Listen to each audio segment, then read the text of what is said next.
Boa noite. Hoje eu e meu grupo vamos falar um pouquinho sobre a tuberculose.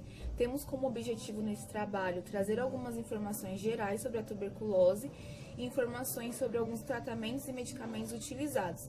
Elaboramos um folder com informações sobre medicamentos e tratamentos para pacientes infectados e também elaboramos um pulmão em 3D para explicar como essa doença comete o pulmão e como a ação dessa medicação também é realizada lá. A tuberculose é uma doença infecto-contagiosa transmitida através de bactérias, uma bactéria chamada Mycobacterium tuberculosis, ou como ela é mais conhecida como Bacillus de Koch. Ela é transmitida através de gotículas, quando um paciente fala, tosse ou espirra. Ela costuma cometer outros órgãos também, mas tem como alvo principal o pulmão. Ela é um problema de saúde pública mundial e ela está entre as principais causas de doenças principais causas de mortes com doenças infecto-contagiosas. Pensando nisso, então, trouxemos algumas informações sobre tipos de tuberculose e o índice e alguns medicamentos e tratamentos utilizados. Pessoal, eu e o nosso grupo, a gente vai falar sobre a tuberculose. Eu vou falar sobre os métodos da pesquisa que a gente utilizou para fazer o artigo. A gente utilizamos o site BVS e o Cielo. Neles utilizamos a palavra-chave tuberculose, que foram encontrados 503 artigos. Neles filtramos o ano, que foi de 2015 e 2020, encontramos 503 artigos. Dentro desses 503 artigos, após o filtro, a gente encontrou 32 artigos. Desses 32 artigos, a gente utilizamos 2 artigos para formar o da gente. Também utilizamos como fonte de pesquisa o Ministério da Saúde e o Instituto Oswaldo Cruz. A gente utilizou como pesquisa também.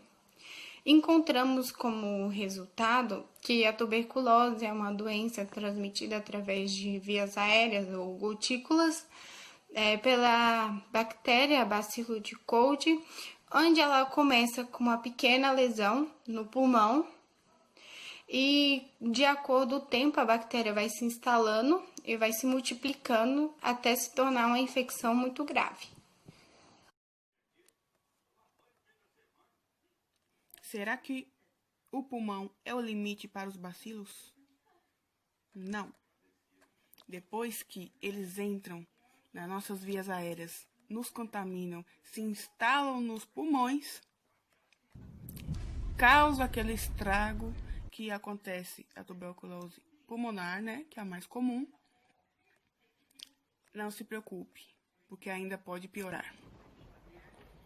Se ele cair na nossa corrente sanguínea, ele pode se espalhar pelo seu corpo. Sim, isso se chama tuberculose extrapulmonar. Vamos verificar aqui quais são os órgãos que eles mais ou menos costumam atingir. Vou mostrar algumas coisas aqui em cima, fiquem de olho. Dentre todos os tipos de tuberculose extrapulmonar, as mais comuns são tuberculose pleural. Ela afeta a pleura que reveste o pulmão. A tuberculose ganglionar, que afeta os gânglios. Tuberculose na região do pescoço. Tuberculose genuitária, que pode atingir os rins, a bexiga, os ureteres e os órgãos sexuais. Ó, pra você ver onde essa bicha chega. E a tuberculose óssea, principalmente os ossos da coluna vertebral.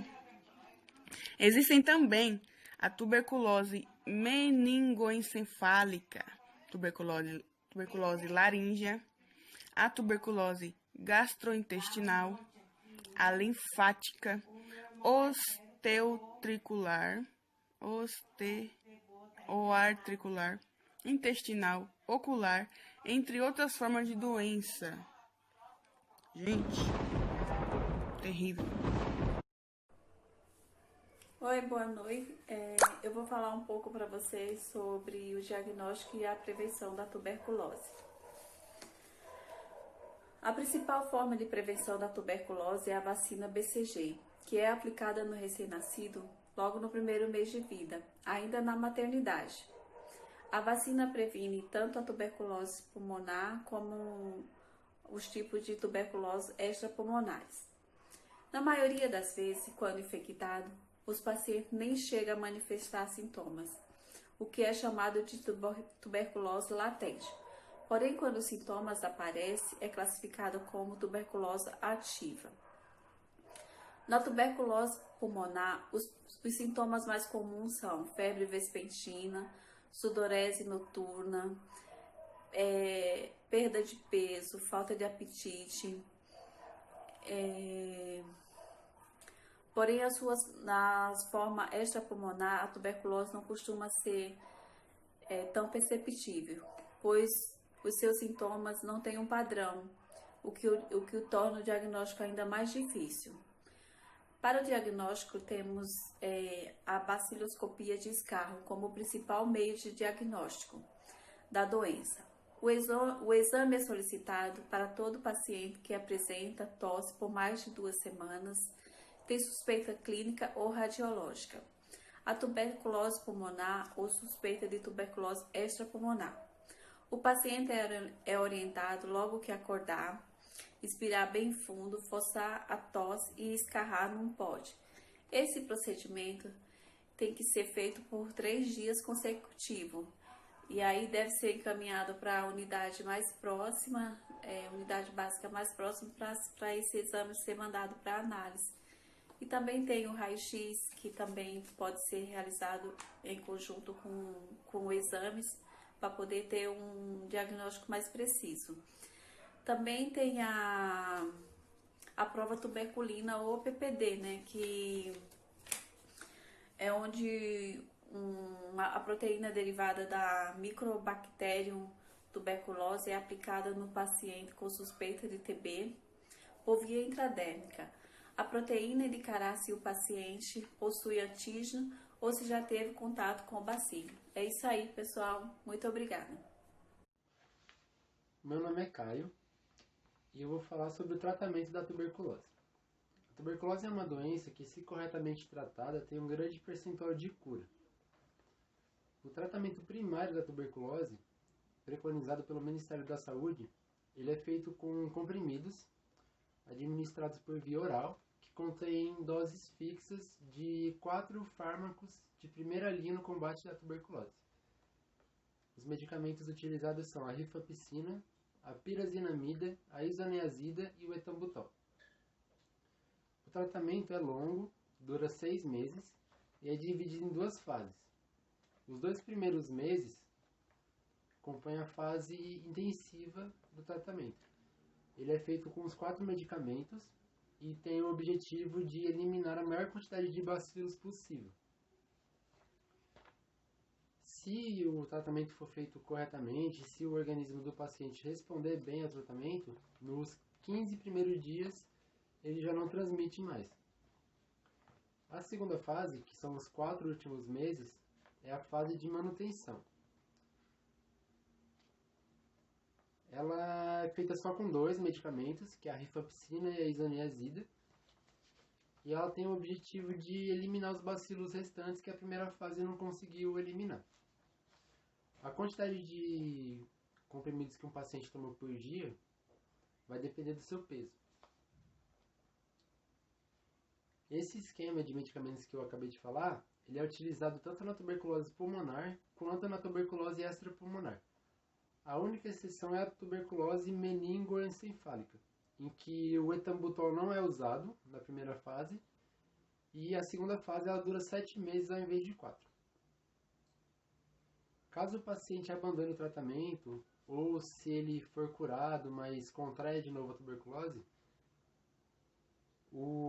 é utilizado um esquema diferente no tratamento dele. É acrescentado o etambutol também na segunda fase, na fase de manutenção.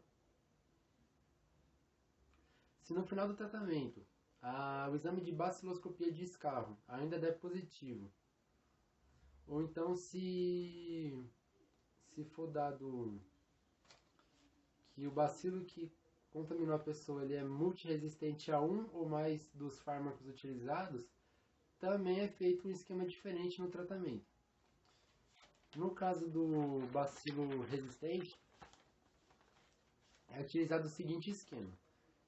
Durante a fase intensiva, ela dura 8 meses, ao invés de 2, e é utilizado mais medicamentos. É utilizado a rifampicina, a isoniazida, a streptomicina, a capreomicina, o etambutol, a pirosinamida, o levofloxacina, o terizidona e a etionamida.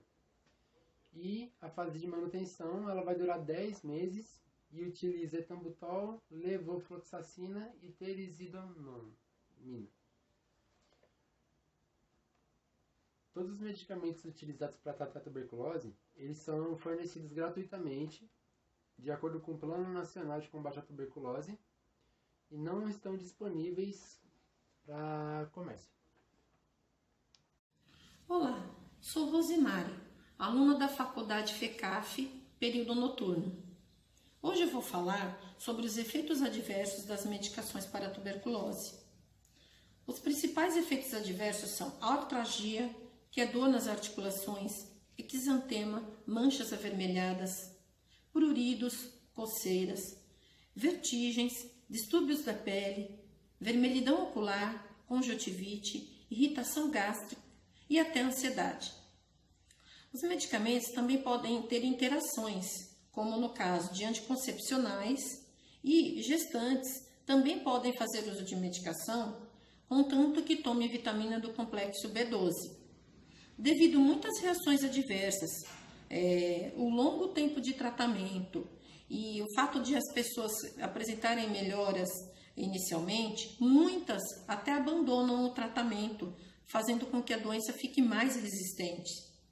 Então, para evitar esse tipo de problema, foi criado pelo Ministério da Saúde um serviço que se chama TDO, que é o tratamento diretamente observado. O tratamento diretamente observado, ele consiste da seguinte forma. É escolhido um profissional da saúde que vai acompanhar esse paciente até a casa dele todos os dias para saber se ele está tomando essa medicação devidamente. E o paciente, por sua vez, também deve procurar o posto de saúde ou unidade básica próxima de sua residência periodicamente para exames e consultas. Também foi criado pelo Estado de São Paulo, com base em diretrizes internacionais para combater a tuberculose, o PNCT. Eu vou falar um pouquinho sobre essas diretrizes.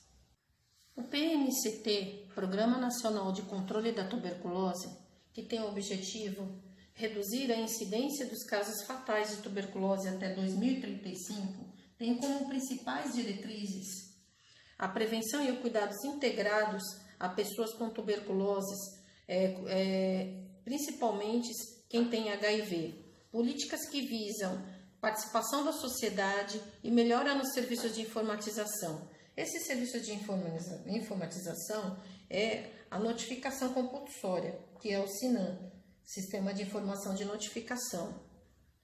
E a intensificação de pesquisas e inovação, que visam estabelecer parcerias nos diversos níveis para a realização de pesquisas operacionais, na tentativa de melhorar a formação de medicações, a agilidade nos exames laboratoriais, entre outros. Com base em todos esses estudos, a conclusão a que chegamos foi a seguinte: a tuberculose, mesmo nos dias atuais, é um problema de saúde enfrentado pelo mundo todo. Pode se manifestar em diversas partes do organismo, seja no sistema linfático, nas articulações, no sistema geniturinário ou órgãos sexuais, de difícil detecção médica. A bactéria responsável por essa doença é o Mycobacterium tuberculosis, o bacilo de Koch, que é combatida com os principais fármacos, a rifampicina, isoniazida, pirazinamida e o etambutol. No Brasil, a medicação é disponibilizada de forma gratuita e tem quase que 100% de cura, se realizada corretamente. As reações adversas, fatores que acabam levando a uma enorme taxa de desistência por parte do paciente durante o tratamento, é realizado conforme sistemas de tratamento observado, que é o TDO. E existem fortes diretrizes e programas, tanto nacionais como internacionais. No caso do Brasil, o PNCP. Finalizamos a nossa apresentação. Obrigada pela atenção.